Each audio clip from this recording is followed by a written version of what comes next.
ಈ engineering college ಓದಬೇಕಾದ್ರೆ ನಿಮ್ಮಂಥವ್ರು ನನ್ನ ಪ್ರಕಾರ ಕಲ್ಚರಲಿ ತುಂಬ ಸ್ಟ್ರಾಂಗ್ ಆಗಿರಬೇಕು. ಆ ಥರದ್ದು ಏನಾದ್ರು ಇತ್ತ ಬೆಳವಣಿಗೆ ಕಾಲೇಜಲ್ಲಿ? ಯಾವ ಕಾಲೇಜು? ನಾನು ಕಲ್ತಿದ್ದು Mangalore institute of technology and engineering MIT ಮಿಚಾರ್ Moodbidri. Okay. Culturally definitely strong ಆಗಿರುವಂತಹ ಕಾಲೇಜ್. ಆ್ಯಂಡ್ ಅದಕ್ಕೆ ಶ್ರೇಯ ಕೊಡಬೇಕು ನಮ್ಮ ಚೇರ್ಮನ್ ಅವರಿಗೆ, ರಾಜೇಶ್ ಚೌಟ ಅವರು. ಸನ್ಮಾನ್ಯ ಶ್ರೀ ರಾಜೇಶ್ ಚೌಟ ಅವರು ಯಾವ ಮಟ್ಟಕ್ಕೆ ಬೆಳವಣಿಗೆ ನೀಡ್ತಾರೆ ಮಕ್ಕಳಿಗೆ ಅಂದರೆ, ಓದು ಜೊತೆಗೆ ಅವರು ಸಾಕಷ್ಟು ಆಕ್ಟಿವಿಟೀಸ್ಗಳನ್ನು ಪ್ರಮೋಟ್ ಮಾಡ್ತಾರೆ. ಇಂಡೀಡ್ ಸ್ಟೂಡೆಂಟ್ಸ್ಗಳಿಗೆ 85% ತನಕ ಒಂದು ಅಟೆಂಡೆನ್ಸ್ ಇದ್ದರೆ 15% ಇರುವಂತಹ ಕಾರ್ಯಕ್ರಮಗಳು ಬೇರೆ ಬೇರೆ ಕಾಲೇಜ್ಗಳಲ್ಲಿ ಮಟ್ಟದಲ್ಲಿ ಆ್ಯನ್ಯುವಲ್ ಇವೆಂಟ್ಸ್ ನಡೆಯುತ್ತಲ್ಲ, ಅಲ್ಲಿ ಹೋಗಿ ನೀವು ಪಾರ್ಟಿಸಿಪೇಟ್ ಮಾಡುವಂಥದ್ದು ಇದೆ. Indeed engineering makes or breaks you ಅಂತ ನಾನು ನಂಬ್ತೀನಿ. ಯಾಕಂದರೆ ಅದಕ್ಕೋಸ್ಕರ 4 ವರ್ಷದಲ್ಲಿ ನೀವೇನು ಕಲಿತೀರೋ ಅಲ್ಲಿಂದ ನೀವು ಬೆಟರ್ ಆಗ್ತಾ ಹೋಗ್ತೀರಾ because of these competitions. So ಎಲ್ಲ ಕಡೆ ಕಲಿಸೋರು ಆ್ಯಂಡ್ ರಿಪ್ರೆಸೆಂಟ್ ಮಾಡೋದಕ್ಕೆ ಅವಕಾಶ ಮಾಡಿಕೊಡೋರು. ಸೊ ಅಲ್ಲಿಂದ ಐ ಥಿಂಕ್ ಬೆಳೆದು ಬಂದಿರೋ ಹಾದಿ. ನಿಮ್ಗೆ ಇತ್ತೀಚೆಗಷ್ಟೇ ಮದುವೆ ಆಗಿದ್ದಾರೆ ನಿಮಿಕಾ ರತ್ನಾಕರ್, ಶೇಕ್ ಇಟ್, ಪುಷ್ಪವತಿ ಗೊತ್ತಲ್ವಾ ಹಾಡಿನ ಪ್ರಮುಖ ನಟಿ ಇವರು. ಸೊ ಇವ್ರು ನನ್ನ ಕಾಲೇಜಿಂದ MIT ನನ್ನ 1 year ಸೀನಿಯರ್ ಇವರು. She is phenomenal. ಆ ದಿನಗಳಲ್ಲೂ ಅವ್ರು ಮೋಸ್ಟ್ಲಿ ಗಾಯಕಿ ಆಗಬೇಕು ಅಂತ ಹೊರಟಿದ್ದು, ಅದ ನಂತರ ನಿರೂಪಕಿ ಆಗಬೇಕು ಅಂತ ಹೊರಟಿದ್ದು. ಬಟ್ ರಸ್ತೆಗಳು ಭೇಟಿಯಾದಾಗ ಅವ್ರಿಗೆ ಗೊತ್ತಾಗಿತ್ತು ಅವರು ನಟಿ ಆಗಬೇಕು ಅಂತ. ಸೊ ಅವರಾಗಿದ್ದಾರೆ, ಬಹಳ ಖುಷಿ ಕೊಡ್ತಾ ಇದೆ. ಅವರಿಗೂ ಕಂಗ್ರ್ಯಾಚುಲೇಷನ್ಸ್ ನಿಮಿಕಾ, so proud of you man. ಈಗ ನೀವು ಹೇಳಿ, ಇಲ್ಲೆಲ್ಲೋ ರಸ್ತೆ ಇಲ್ಲೆಲ್ಲೋ ರಸ್ತೆ ಇಲ್ಲೆಲ್ಲೋ ರಸ್ತೆಯಲ್ಲಿ ಓಡಾಡ್ತಿದ್ರಲ್ಲ, ಇದು ನಂಗೆ ಮೇನ್ ರೋಡು ಅಂತ ಗೊತ್ತಾಗಿದ್ದೆ ಅವಾಗ? ಐ ಥಿಂಕ್ ನನಗೆ ಅರ್ಲಿ ಆನ್ ಗೊತ್ತಾಗಿತ್ತು. ಹೌದಾ? So I am very fortunate. ನಾನು ಹೇಳಿದೆ ಅಲ್ಲ, ಅಂದ್ರೆ ನಾನು ಮಾತಾಡೋಕಿರೋದು ಇದನ್ನ ನಾನು ಬಳಸ್ಕೋಬೇಕು, ಇದು ನನ್ನ ಪ್ಲಸ್ ಪಾಯಿಂಟು, ನಾನು ಕಂಪೇರಿಂಗ್ ಮಾಡ್ಬೋದು, ಹೋಸ್ಟ್ ಮಾಡ್ಬೋದು, ನನ್ಗೆ ಆ ಕ್ಯಾಲಿಬರ್ ಇದೆ ಅಂತ ಯಾವಾಗ ಗೊತ್ತಾಯ್ತು? So in terms of career path ಸ್ವಲ್ಪ ಲೇಟ್ ಆಗಿರಬಹುದು, ಬಟ್ ಡೈರೆಕ್ಷನ್ ಕೊಟ್ಟಿರೋರು ಯಾರು ಅಂತ ಮರಿಬಾರ್ದು. ಅದು 18ನೇ ವರ್ಷದಲ್ಲಿ, 18ನೇ ವಯಸ್ಸು ನನಗೆ. ಫಸ್ಟ್ ಇಯರ್ ಆಫ್ ಎಂಜಿನಿಯರಿಂಗ್, ನಮ್ಮ ಪ್ರೊಫೆಸರ್ ಜೆರಾರ್ಡ್ ಡಿಸೂಜಾ ಅಂತ, ಇವರು ಎಲ್ರಿಗೂ ಮಾರ್ಗದರ್ಶನ ಕೊಟ್ಟಿದ್ದಾರೆ. ಈವನ್ ಫಾರ್ ನಿಮಿಕಾ ರತ್ನಾಕರ್ ನಟಿ ಆಗಬೇಕಾದ್ರೆ ಅವರು ಗೈಡೆನ್ಸ್ ಕೊಟ್ಟಿರುವಂಥದ್ದು, ನಾನು ನಿರೂಪಕಿ ಆಗಬೇಕಾದ್ರೆ ಅವ್ರು ಗೈಡೆನ್ಸ್ ಕೊಟ್ಟಿರುವಂಥದ್ದು. ಆನ್ಯುವಲ್ ಇವೆಂಟ್ನಲ್ಲಿ MC ಆಡಿಷನ್ ಮೂಲಕ ನನ್ನನ್ನು ಆಯ್ಕೆ ಮಾಡಿದ್ರು. ಆಯ್ಕೆ ಮಾಡಿಕೊಂಡು ಕರೆಸಿದ್ರು, ಇಲ್ಬಾ ಅಮ್ಮ ನೀನು college annual event, college MIT ಯಲ್ಲಿ. ಸೊ ಅವ್ರು ಕರೆಸಿ, ಏನಮ್ಮ ಚೆನ್ನಾಗಿ ಮಾತಾಡ್ತೀಯ ನೀನು, ಒಂದು ಅವಕಾಶ ಇದೆ ಲೋಕಲ್ TV ಚಾನಲ್ ನಮ್ಮ ಟಿವಿಯಲ್ಲಿ ಒಂದು ಸ್ಪಿರಿಚುವಲ್ ಶೋ ನಡೀತಾ ಇದೆ, ಸೊ ನೀನು ನಿರೂಪಣೆ ಮಾಡ್ತೀಯಾ ಅಂತ ಕೇಳಿದ್ರು. ನನಗೆ ನೋ ಹೇಳಕ್ ಬರಲ್ಲ ಯಾವುದಕ್ಕೂ. ಈಗ ನೀವು ಇಂಟರ್ವ್ಯೂ ಕೇಳಿದ್ರಿ ಎಸ್ ಹೇಳ್ಬಿಟ್ಟೆ ನೋಡಿ, ನಂಗೆ ನೋ ಹೇಳಕ್ ಬರಲ್ಲ. Very clear. ನಾನು ಒಂಥರ ಅವಕಾಶ ಸಿಕ್ಕಿದ್ರೆ ನಾನು ಎಡ್ಜ್ ಆಫ್ ಅ ಸೀಟಲ್ಲಿ ಕೂತು ಎಸ್ ಹೇಳ್ಬಿಡ್ತೀನಿ, ಅದೇ ರೀತಿ ಮಾಡಿದೆ. ಆ್ಯಂಡ್ ಅಲ್ಲಿಂದ ಅವರು ನನ್ನ ತಾಯಿ ಜೊತೆಗೆ ನಾನು ಅಲ್ಲಿ ಹೋದೆ, ಅಲ್ಲಿ ಭೇಟಿ ಆದೆ, ಅದು ವರ್ಕ್ ಆಯಿತು. ಅವ್ರು ಬೇರೆ ಕಮರ್ಷಿಯಲ್ ಶೋಸ್ ಮಾಡ್ತಾ ಇದ್ರು, ಸೊ ಆ ಡೈರೆಕ್ಟರ್ ನಂಗೆ ಬೇರೆ ಶೋಸ್ ಕೊಟ್ಟರು. ಆಮೇಲೆ ಈ ಚಾನಲಲ್ಲಿ ಬರ್ತಾ ಇದೆಯಲ್ಲ, ನಾನು ಈ ಚಾನಲಲ್ಲಿ ಒಂದಿನ ನಿರೂಪಕಿ ಆಗಬೇಕು ಅಂತ ಅಮ್ಮನಿಗೆ ಹೇಳಿದ್ದೆ. ಡೈರೆಕ್ಟ್ ಅಮ್ಮ ಅಲ್ಲಿ ಅವರ ಹೆಡ್ ಆಫೀಸ್ ಇಲ್ಲಂತೆ, ಅಲ್ಲಿ ಹೋಗೋಣ ಅಂತ ಹೇಳಿಬಿಟ್ಟೆ. ನನ್ನಮ್ಮ, ಏನೇ ಮಾತಾಡ್ತಿದ್ಯಾ, ಹೇಗೆ ಸಾಧ್ಯ, ಇಂಜಿನಿಯರಿಂಗ್ ಮುಗಿಸೆ ಆಮೇಲೆ ಏನು ಬೇಕಾದರೆ ಮಾಡು ಅಂತ ಹೇಳಿದರು. ಸೊ ನಾನು ಹೇಳಿದೆ, ಇಲ್ಲಮ್ಮ ಟ್ರೈ ಮಾಡೋಣ ಅಂತ. ನನ್ನ ಅಮ್ಮ ಅತ್ತಿದ್ರು ಆ ದಿನ. ಆಮೇಲೆ ಏನೋ ಇದು ಬೇರೆ ಡೈರೆಕ್ಷನ್ ಹೋಗ್ತಾಳೋ, ಏನೋ ಈ ಹುಡುಗಿ ನಿರೂಪಕಿ ಆಗ್ಬೇಕು ಅಂತ. ಹೌದು, ನನ್ನ ಅಮ್ಮ ಬಂದಿರೋದು ಒಂದು ಎಜುಕೇಶನ್ ಬ್ಯಾಕ್ ಗ್ರೌಂಡ್ ಇಂದ, ನನ್ನ ತಂದೆ ಬಂದಿರೋದು ಎಜುಕೇಶನ್ ಬ್ಯಾಕ್ ಗ್ರೌಂಡ್ ಇಂದ. ಸಡನ್ ಆಗಿ ಎಜುಕೇಶನ್ ಬಿಟ್ಟಿಲ್ಲ ನಾನೇನು, ಬಟ್ ಅವ್ರ ತಲೆಯಲ್ಲಿ ಏನು ಇವಳು ನಿರೂಪಣೆ ಆಗ್ತಾಳೆ, ಈ ಹೌದು it's a Glitz and glamour world, ಇದರಲ್ಲಿ ಏನಾದ್ರೂ ನನ್ನ ಮಗಳು ತಪ್ಪು ದಾರಿ ಹಿಡಿತಾಳ ಅನ್ನೋ ಒಂದು ಯೋಚನೆ ಇತ್ತು ನನ್ನ ತಾಯಿಗೆ. ಬಟ್ ಅವ್ರು ಕೆಲವೊಂದು ಪ್ರಶ್ನೆ ಕೇಳಿದ್ರು. ಅವಾಗ ಹೇಳಿದೆ, ನೀನ್ ಏನೇ ಹೇಳಮ್ಮ, ನಾನು ಮಾಡ್ತೀನಿ ಇದನ್ನ, but I will not let you down at any phase of my life ಅಂತ ಹೇಳಿದ್ದೆ ನಾನು. ಅದು ಇದುವರೆಗೂ ನಾನು ನಡೆಸಿಕೊಟ್ಟಿದ್ದೀನಿ, praise the Lord for it. ಅದಕ್ಕೆ ಆ ದಿನ ಕರ್ಕೊಂಡು ಹೋದ್ರು ನನಗೆ ನಮ್ಮ TV ಆಫೀಸಿಗೆ. ಅಲ್ಲಿ ನಾನು ನಾಗೇಂದ್ರ ಶೆಣಾಯಿ ಅನ್ನೋರು ನಾನು ಭೇಟಿಯಾದೆ. ಅವ್ರು ಇದುವರೆಗೂ ಅಲ್ಲೇ ಇದ್ದಾರೆ ಕೆಲಸ ಮಾಡಿಕೊಂಡು.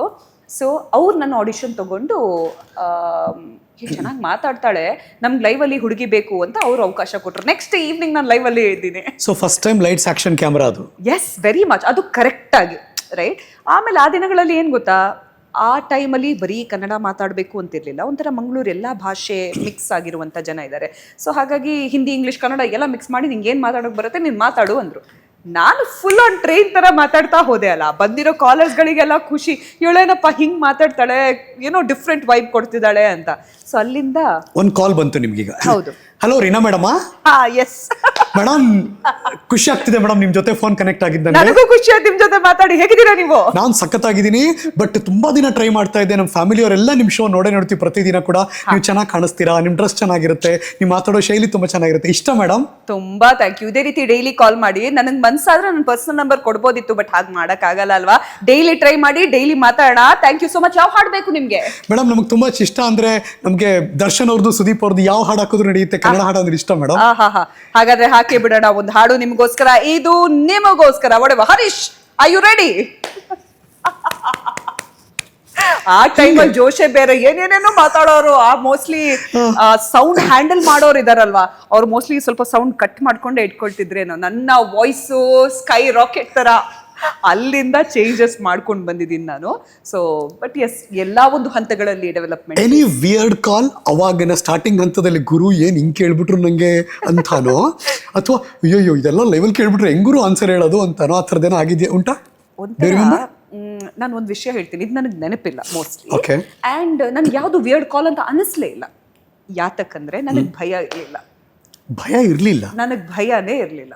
ನನಗೆ ಆ ಅವಕಾಶ ಬೇಕಿತ್ತು. ನಾನು 8ನೇ ತರಗತಿಯಲ್ಲಿರುವಾಗ ಆ ಟಿವಿ ನೋಡ್ತಿರುವಾಗ ಅಮ್ಮನಿಗೆ ಹೇಳಿರೋ ಮಾತು, ಒಂದಿನ ಅದರಲ್ಲಿ ಇರ್ತೀನಿ ಅಂತ. 5 ವರ್ಷ ನಂತರ ನಾನು ಆ ಚಾನಲ್ ಇದ್ದಾಗ ಎಷ್ಟೋ ದಿನ ನನ್ನ ಮನಸ್ಸಲ್ಲಿ ನಾನದು ರಿಪೀಟ್ ಮಾಡಿದ್ದೀನಿ ಅಲ್ವಾ. ಅಲ್ಲಿ ಇರ್ತೀನಿ, ನಾನು ಮಾತಾಡ್ತೀನಿ, ಹಿಂಗೆ ಬಂದಾಗ ಹಿಂಗೆ ಹೇಳ್ತೀನಿ. ಸೊ ಫಟಾಫಟ ಒಂದು 5-6 ಸ್ಕ್ರಿಪ್ಟ್ ಓಡ್ತಾ ಇತ್ತಲ್ವ ತಲೆಯಲ್ಲಿ.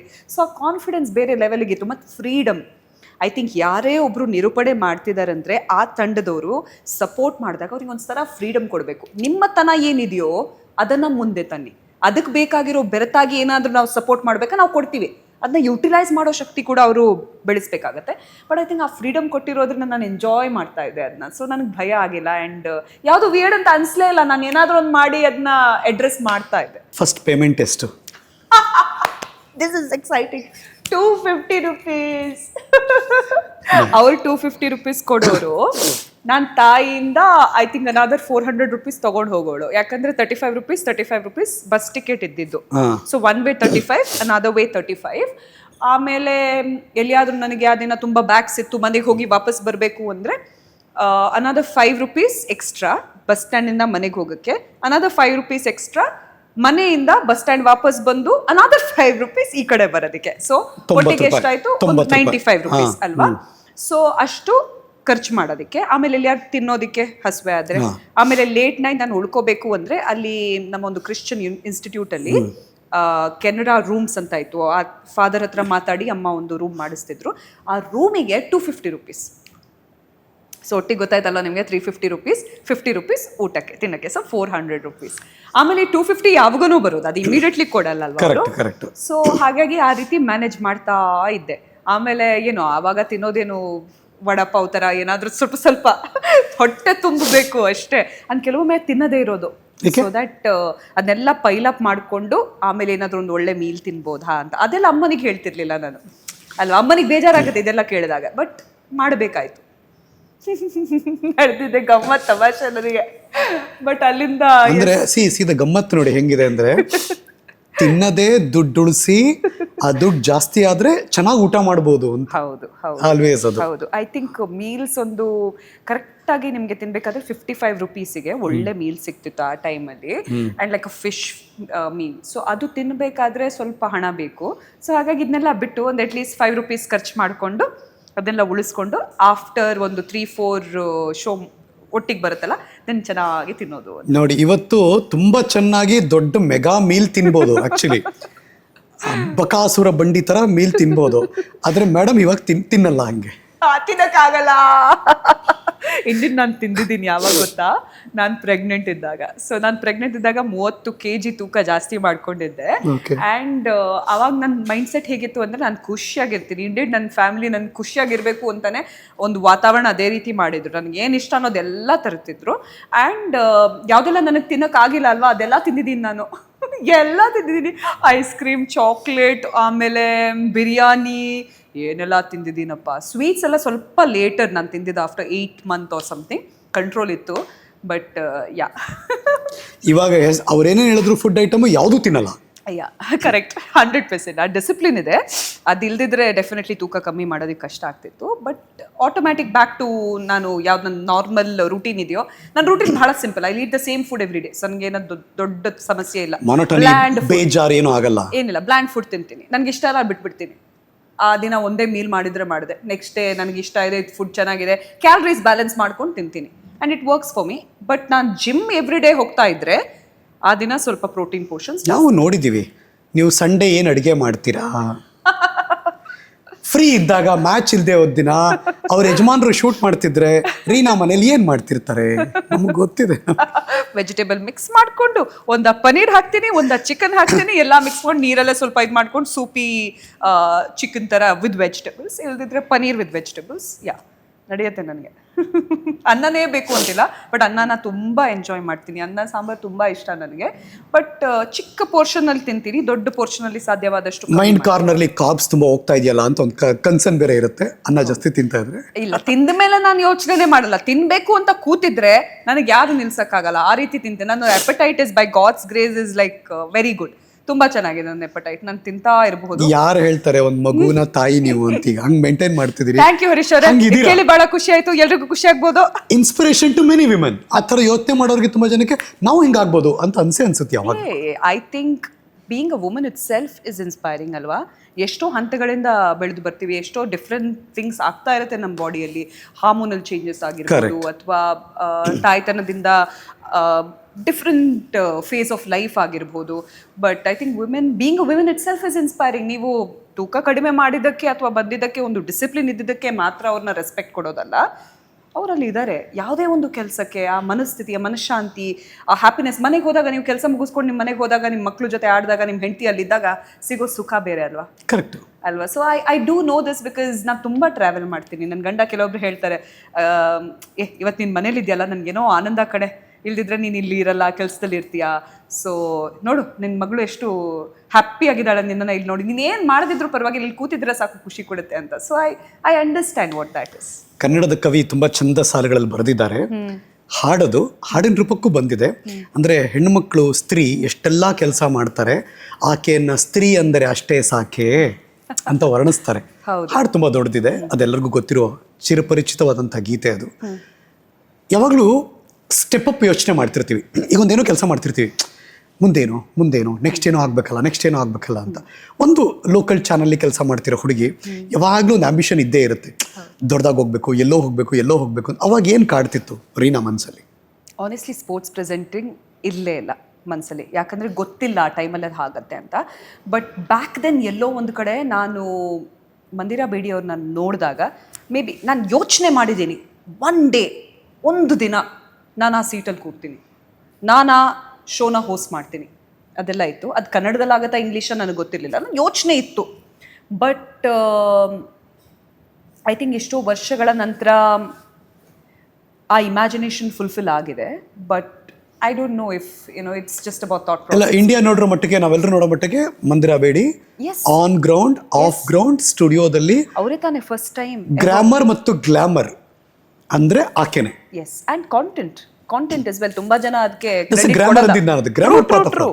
ಕ್ರಿಕೆಟ್ ನಾಲೆಜ್ ನಿಂದ ಹಿಡಿದು ಅಥವಾ ಅಲ್ಲಿ ಇರುವಂತ ಕ್ರಿಕೆಟ್ ಎಕ್ಸ್ಪರ್ಟ್ಸ್ಗಳ ಜೊತೆ ಬೆರೆತು ಈಕ್ವಲ್ ಆಗಿ ಮಾತಾಡೋದಿದೆಯಲ್ಲ, that's a blessing. And I think she is done it excellently. So ಅಲ್ಲಿಂದ ಸಾರ್ಟ್ ಆಫ್ ಇನ್ಸ್ಪಿರೇಷನ್. ಇನ್ನು ಕನ್ನಡದ ಕ್ರಿಕೆಟ್ ಲೋಕದ ಮಟ್ಟಿಗೆ ತಿಳ್ಕೊಂಡು ಅದ್ಭುತವಾಗಿ ಮಾಡ್ತಿದ್ದಾಳಪ್ಪ ಅಂತ ತುಂಬಾ ಜನ ಹೊಗಳಿದ್ರೆ ಅದು the Reena D'Souza. Thank you Harish ಅವರೇ, ಥ್ಯಾಂಕ್ ಯು ಸೋ ಮಚ್. ಯಾವಾಗ ಫಸ್ಟ್ ಬ್ಯಾಟ್ ಹಿಡಿದಿದ್ದು, ಫಸ್ಟ್ ಬಾಲ್ ನೋಡಿದ್ದು? ಈ ಮಧ್ಯದಲ್ಲಿ ನಾನು ಮಿಸ್ ಮಾಡಿದೆ ಅನಿಸ್ತು ನನಗೆ. I think I have to answer your previous question. Besides Mandira Bedi, ಎಂಟರ್ಟೈನ್ಮೆಂಟಲ್ಲೂ ನನಗೊಂದು ರೀತಿ ನುಗ್ಗಬೇಕು ಅಂತ ಆಸೆ ಇತ್ತು. ಆ್ಯಂಡ್ ಐ ಥಿಂಕ್ ನಾನು ಅನುಶ್ರೀ ಅವ್ರನ್ನ ನೋಡಿದ್ದೆ. ಅನುಶ್ರೀ ಅವ್ರು ನಮ್ಮ ಟಿವಿಯಿಂದ ಇಲ್ಲಿ ಕನ್ನಡ ಎಂಟರ್ಟೈನ್ಮೆಂಟ್ಗೆ ಬೆಳೆದು ಬಂದಿರುವಂಥದ್ದು. ಅವ್ರ ಥರ ಒಂದಿನಾದರೂ ಅವಕಾಶ ಸಿಗಬೇಕು ಅಂತ ನಾನು ಯೋಚನೆ ಮಾಡಿರೋ ದಿನಗಳಿದೆ. ಆ್ಯಂಡ್ ಆ ಒಂದು ಯೋಚನೆ ಕೂಡ ನಿಜ ಆಗಿತ್ತು ಒಂದು ಚಿಕ್ಕ ಮಟ್ಟಕ್ಕೆ, when I got to host Gicchi Giligili ಅನ್ನೋ ಕಾರ್ಯಕ್ರಮ. ಬಟ್ ಅಲ್ಲಿರೋವಂಥ ಒಂದು ಸ್ಕಿಲ್ ಸೆಟ್ ಆಗಿರ್ಬೋದು, ಅಷ್ಟೊಂದು ಮಟ್ಟಕ್ಕೆ ನಾನು ಬೆಳೆಸಬೇಕಾಗಿತ್ತು. So there is a gap. So ಮುಂಬರೋ ದಿನಗಳಲ್ಲಿ ಗೊತ್ತಿಲ್ಲ, ಬಟ್ ಆಸೆ ಇನ್ನೂ ಇದೆ. So that's one part. ಈಗ ನೆಕ್ಸ್ಟ್ ಕ್ವೆಶ್ಚನ್, ನಿಮ್ಮ ಭಾಗದವರು ಅನುಶ್ರೀ ಅಫ್ಕೋರ್ಸ್ ಇಲ್ಲ ಅಂತಲ್ಲ, ಮೀಟ್ ಮಾಡಿದ್ರಿ ಅವ್ರನ್ನ? ಅನುಶ್ರೀ ಅವ್ರನ್ನ ನಾನು ಫೇಸ್ ಟು ಫೇಸ್ ಭೇಟಿ ಆಗಿಲ್ಲ, ಬಟ್ ಭೇಟಿ ಆಗಬೇಕು ಅನ್ನೋ ಆಸೆ ಇದೆ. ಅಂಡ್ ನಾವು ನಿರಂತರವಾಗಿ ಮಾತಾಡ್ತೀವಿ ಇನ್ಸ್ಟಾಗ್ರಾಮ್ ಅಲ್ಲಿ. I think we follow each other, we are backing each other, ಎಲ್ಲಾನು ಇದೆ. ಇನ್ಸ್ಟಾಗ್ರಾಮ್ ಅಲ್ಲಿ ಮೆಸೇಜ್ ಮಾಡ್ತೀರಿ? ಹೌದು ಹೌದು. ಫೋನ್ ನಂಬರ್ ಇಬ್ಬರ ಹತ್ರನೂ ಇಲ್ಲ? ಫೋನ್ ನಂಬರ್ ಇದೆ, ಬಟ್ ನಾವು ಫೋನ್ ಅಲ್ಲಿ ಯಾವತ್ತೂ ಮಾತಾಡೇ ಇಲ್ಲ. ಓಕೆ, ವಾಟ್ಸಪ್ ಅಲ್ಲೂ ಮಾಡಿಲ್ಲ ಪರ್ಸನಲ್ ಮೆಸೇಜ್ಗಳು? ಮೋಸ್ಟ್ಲಿ ಎಲ್ಲಿಯಾದ್ರೂ ಒಂದು ಇವೆಂಟ್ ಇದೆ, ನೀವು ಮಾಡ್ತೀರಾ ಅಂತ ರೆಫರೆನ್ಸ್ ಇರಬಹುದು ವಿನಃ ನಾವು ಮಾತಾಡಿಲ್ಲ. ಸೊ ಇನ್ ಪರ್ಸನ್ ಭೇಟಿನೇ ಆಗಿಲ್ಲ ಇಬ್ರು? ಇಲ್ಲ, ಅವ್ರನ್ನ ಭೇಟಿ ಆದ್ರೆ I will hug Har for 3 loud minutes. ಯಾಕಂದ್ರೆ ಅವ್ರು ಬಂದಿರೋದು ನಮ್ಮ ಕುಡ್ಲ ಮಂಗಳೂರಿಂದ. ಅಲ್ಲಿಯ ಯುವತಿ ಇವತ್ತು ಬಾನೆತ್ತರಕ್ಕೆ ಬೆಳೆದಿದ್ದಾರೆ, ಎಸ್ಪೆಷಲಿ ನಮ್ಮ ಹೆಮ್ಮೆಯ ಕನ್ನಡ ಇಂಡಸ್ಟ್ರಿಯಲ್ಲಿ. ಆ್ಯಂಡ್ ಯಾರ ಪರಿಚಯ ಇಲ್ಲ ಹೇಳಿ ಅವರಿಗೆ? ಎಲ್ಲರ ಪರಿಚಯ ಇದೆ. ಎಷ್ಟು ಸುಂದರವಾಗಿ ಮಾತಾಡ್ತಾರ್ರಿ. ಅವ್ರು ಕೂಡ ಅವ್ರ ಭಾಷೆ ಮೇಲೆ ತುಂಬ ಕೆಲಸ ಮಾಡಿದ್ದಾರೆ ಆ್ಯಂಡ್ ಎಷ್ಟು ಕಷ್ಟಪಟ್ಟಿದ್ದಾರೆ. ತಂದೆ ಅಕ್ಕಪಕ್ಕ ಇರಲಿಲ್ಲ, ಇದ್ದಾರೆ ಬಟ್ ಅವರ ಸಾಥಿಲ್ಲ. ತಾಯಿ ಇದ್ದಾರೆ, ಮತ್ತು ತಮ್ಮ ಇದ್ದಾರೆ. ಇಷ್ಟೆಲ್ಲ ಇರೋವಾಗ ಅವ್ರು ಮಾಡಿರೋ ಸಾಧನೆ ಇದೆಯಲ್ಲ, ಇದು ಇನ್ಸ್ಪೈರ್ ಮಾಡಬೇಕು ಪ್ರತಿಯೊಬ್ಬರಿಗೂ ಅನ್ಸುತ್ತೆ ನನಗೆ. ಅನುಶ್ರೀ ಅವರೇ, ನಿಮ್ಮ ಅಭಿಮಾನಿ ಇಲ್ಲಿ ಕಾಯ್ತಾ ಇದ್ದಾರೆ, ರೀನಾ ಡಿಸೋಜಾ. ಐ ಥಿಂಕ್ ನನ್ನ ನೆಕ್ಸ್ಟ್ ಬರ್ತ್ಡೇಗಾದರೂ ಅನುಶ್ರೀ ಅವರೇ ಪ್ಲೀಸ್ ಮೀಟ್ ಮೀ. ಇಲ್ಲ, I can meet her any time, probably if she gives me time again. But ಅದಿನ ಬರಬೇಕು. I think that also. Coming back to bat and ball, ಯಾವಾಗ ಬ್ಯಾಟ್ ಮತ್ತೆ ball ಹಿಡಿದಿದ್ದು? ಯಾವತ್ತೂ ಹಿಡಿಲಿಲ್ಲ ನಾನು. ಸಖತ್ ಕ್ವಶನ್, ಸಖತ್ ಆನ್ಸರ್. ಯಾವತ್ತೂ ಬ್ಯಾಟ್ ಬಾಲ್ ಹಿಡಿಲೇ ಇಲ್ಲ ನಾನು. ಆದ್ರೆ ಕ್ರಿಕೆಟ್ ಲೋಕದಲ್ಲೇ ಇದ್ದಾರೆ. ಯಾ, ಕರೆಕ್ಟ್. ನಾನು ಬ್ಯಾಟ್ ಮತ್ತೆ ಬಾಲ್ ಹಿಡಿಲಿಲ್ಲ. ಮೋಸ್ಟ್ಲಿ ನಾನು ಬ್ಯಾಟಿಂಗ್ ಮಾಡಿದಾಗ ಗೊತ್ತಾಗುತ್ತೆ ಹೆಂಗ್ ಬ್ಯಾಟ್ ಮಾಡ್ತೀನಿ ಅಂತ. ಬಟ್ ದಯವಿಟ್ಟು ನನಗೆ ಆ ಫೀಲ್ಡಿಗೆ ಹಾಕಬೇಡಿ, ನಾನು ಮಾತಾಡ್ತೀನಿ ಬೇಕಿದ್ರೆ ಅದ್ರ ಬಗ್ಗೆ. ಬಟ್ ಚಿಕ್ಕ ವಯಸ್ಸಿಂದ ಅವರ ಮನೇಲಾಗಿರೋ ಘಟನೆಯಿಂದ ಇಲ್ಲಿ ತನಕ ಬೌನ್ಸರ್ಗಳನ್ನ ಫೇಸ್ ಮಾಡಿದ್ರಿ, ಬದುಕಿನ ಬೌನ್ಸರ್ಗಳನ್ನ, ಯಾರ್ಕರ್ಗಳನ್ನ ಫೇಸ್ ಮಾಡಿದ್ರಿ, ಗೂಗ್ಲಿಗಳನ್ನ ಫೇಸ್ ಮಾಡಿದ್ರಿ. ಅಪ್ಪ ಅಮ್ಮ ನಿಮ್ಗೆ ಕಲಿಸ್ಕೊಟ್ರು ಹೆಂಗೆ ಡಿಫೆನ್ಸ್ ಆಡಬೇಕು, ಹೆಂಗೆ ಸ್ಕ್ರೀಸಲ್ಲೇ ನಿಂತಿರ್ಬೇಕು, ಔಟ್ ಆಗಬಾರ್ದು, ಸೆಟಲ್ ಆದ್ರೆ ಭಯಂಕರವಾಗಿ ಪ್ರದರ್ಶನ ಕೊಡಬೇಕು, ಎಲ್ಲ ಇದೆ. ಇದು ಬದುಕಿನ ಟೆಸ್ಟ್ ಮ್ಯಾಚು, T20 ಅಲ್ಲ, ಒನ್ ಡೇ ಅಲ್ಲ ಅನ್ನೋದನ್ನ ತುಂಬ ಚೆನ್ನಾಗಿ ಅರ್ಥ ಮಾಡ್ಕೊಂಡ್ಬಿಟ್ಟಿದ್ದೀವಿ. ನೋಡಿ, ಬ್ಯಾಟ್ ಬಾಲ್ ಹಿಡಿಲಿಲ್ಲಾದರೂ ನನ್ನ ತಾಯಿ ನನಗೆ ಬೇರೆ ಬೇರೆ ಸ್ಪೋರ್ಟ್ಸ್ಗಳಿಗೆ ಪ್ರೋತ್ಸಾಹ ನೀಡಿದ್ದಾರೆ. ನಾನು ಹಾಕಿ ಆಡಿದ್ದೀನಿ, ಫುಟ್ಬಾಲ್ ಆಡಿದ್ದೀನಿ, ಆ್ಯಂಡ್ ಚೆಸ್ ಆಡಿದ್ದೀನಿ, ಥ್ರೋಬಾಲ್ ಆಡಿದ್ದೀನಿ, ವಾಲಿಬಾಲ್ ಆಡಿದ್ದೀನಿ, ಚಿಕ್ಕ ಮಟ್ಟಕ್ಕೆ ಐ ಥಿಂಕ್ ಇಂಡೋರ್ ಗೇಮ್ಸ್ ಕೂಡ ಆಡಿದ್ದೀನಿ, TT ಆರ್ ಎಕ್ಸೆಟ್ರಾ. ಬಟ್ ಇದಕ್ಕೆ ರೋಟ್ರಿ ಶಾಲೆ ಕೂಡ ಒಂದು ಕೊಡುಗೆ ಕೊಡುತ್ತೆ. ನನಗೆ ಯಾವತ್ತಿದ್ರು ಎಕ್ಸ್ಟ್ರಾ ಪ್ಲೇಯರ್ ಆಗಿ ಅವ್ರ ಪಕ್ಕದಲ್ಲಿ ಇಡ್ತಿದ್ರು. ನನ್ನ ತಾಯಿ ಹೋಗಿ ಮತ್ತೆ ಅವ್ರ ಹತ್ರ ಮಾತಾಡಿ, ದಯವಿಟ್ಟು ಅವಳಿಗೆ ಒಂದು ಗೇಮ್ ಆದ್ರೂ ಕೊಡಿ, ಅವ್ರ ಮನೆಗೆ ಬಂದು ಅದ್ರ ಬಗ್ಗೆನೇ ಮಾತಾಡ್ತಾಳೆ, ಅದನ್ನ ಕೇಳಕ್ ಆಗ್ತಾ ಇಲ್ಲ, ಒಂದು ಆಟ ಆದ್ರೂ ಆಡಿಸಿ ಅಂತ ಹೇಳಿ. ಆಮೇಲೆ ಮನೆಗೆ ಬಂದೇನೆ ಹೇಳ್ತಿದ್ರಿ ನೀವು? ಏನಮ್ಮ ಯಾವಾಗ ನೋಡಿದ್ರು ನನ್ ಪಕ್ಕದಲ್ಲಿ ನಿಲ್ಸ್ತಾರೆ, ನನ್ಗೆ ಒಮ್ಮೆನೂ ಕೊಡಲ್ಲ. ನಾನು ಅವಳು ಇದ್ದಾಳಲ್ಲ, ನನ್ ಒಳ್ಳೆ ಫ್ರೆಂಡ್ಸ್ ಅವ್ರು ಆಕ್ಚುಲಿ, ರೂಬಿಯಾ, ಹನಿಯಾ, ಇವರೆಲ್ಲ ಆ 6 ಅಲ್ಲಿ ಇರ್ತಿದ್ರು. ಆ್ಯಂಡ್ ಥ್ರೋ ಬಾಲ್ ಅಥವಾ ವಾಲಿಬಾಲ್ ಅಂತ ಬಂದಾಗ ಆ್ಯಂಡ್ ಅವ್ರು ಆಡ್ತಾ ಇದ್ರು. ಅವ್ರಿಗೆ ಯಾವತ್ತಿದ್ರು ಕೊಡೋದು, ಅವ್ರು ಉದ್ದ ಇದ್ದಾರೆ, ಚೆನ್ನಾಗಿ ಆಡ್ತಾರೆ ಅಂತ. ನಾನು ಆಡ್ದಿದ್ದೆ ಹೆಂಗಮ್ಮ ನಾನು ಚೆನ್ನಾಗಿ ಆಗೋದು? ನನಗೆ ಅವಕಾಶ ಕೊಡ್ಬೇಕು ತಾನೆ, ಅವ್ರಿಗೆ ಹೇಳೋ ನೀನು ಹೋಗಿ ಅಂತ.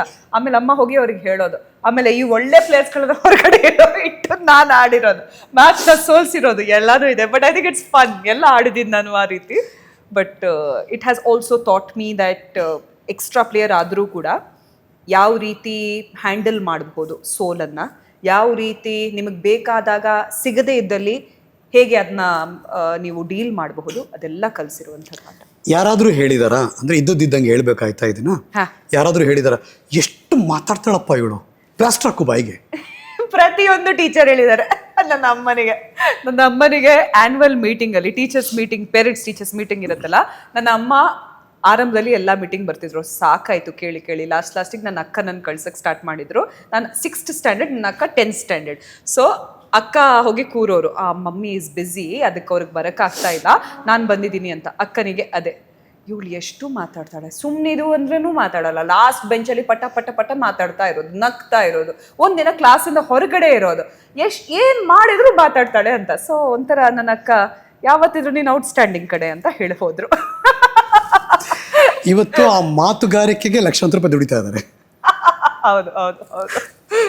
ಹೌದು, ಲಕ್ಷ ಅದಕ್ಕಿಂತ ಸ್ವಲ್ಪ. Yes, nice, thank you. ಸತ್ಯ, ಸುಳ್ಳು ಹೇಳಲ್ಲ ನಾವು. ಸತ್ಯನ ಬಿಟ್ಟು ಬೇರೆ ಏನು ಹೇಳಲ್ಲ. ಬಟ್ ಈ ಫೀಲ್ಡ್ ಅಲ್ಲಿ ನೀವು ಚೆನ್ನಾಗಿದ್ದೀರಾ ಅಂದ್ರೆ ನಿಮ್ಮಲ್ಲಿರೋ ಸ್ಕಿಲ್ ಸೆಟ್ ಆಗಿರ್ಬೋದು, ಸಿಚುವೇಶನ್ ತಕ್ಕ ಅಳವಡಿಸುವಂತಹ ಒಂದು ಗುಣ ಆಗಿರ್ಬೋದು, ಆಟಿಟ್ಯೂಡ್ ಸರಿಯಾಗಿದ್ರೆ ಆ್ಯಂಡ್ ನಿಮ್ಮ ಹತ್ರ ಗೋಲ್ಸ್ ಇದೆ, ಅದಕ್ಕೆ ಬೇಕಾಗಿರೋ ಕೆಲಸ ಮಾಡೋ, ಶ್ರಮ ಪಡೋ ಒಂದು ವ್ಯಕ್ತಿತ್ವ ಇದ್ದರೆ, you will go far in life and chances ಇದೆ.